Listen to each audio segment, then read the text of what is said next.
तर केवळ सरपंच हत्या प्रकरणच नाही तर परळीतील 15 महिने आधीच्या महादेव मुंडे हत्या प्रकरणामध्ये सुद्धा सुरेश धसांनी लक्ष घातलंय। त्यांनी परळीमध्ये महादेव मुंडे कुटुंबियांची सांत्वनपर भेट घेतली। यावेळी त्यांनी पोलिसांकडे संशयाची सुई वळवत अनेक गंभीर आरोप केले। तसंच आमदार सुरेश धस यांनी पुन्हा एकदा आका असा उल्लेख केलाय।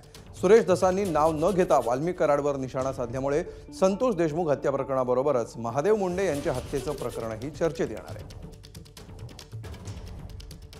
हा तपास आता ताई मानल्यात मंगळवारपासून मी ताईंना एक विनंती करेन, कारण आता तपास थोडा दिलेला आहे।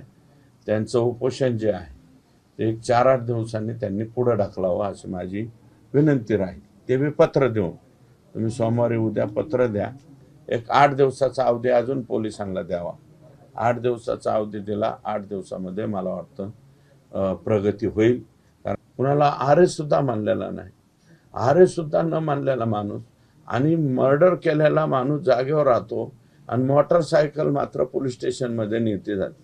100% एकतर ह्याच्यात आकाशा संबंध आहे किंवा मग पोलिसांनीच डायरेक्ट आमचा माणूस मारला असं याच्यामध्ये सिद्ध होतं। एबीपी माझा, उघडा डोळे बघा नीट।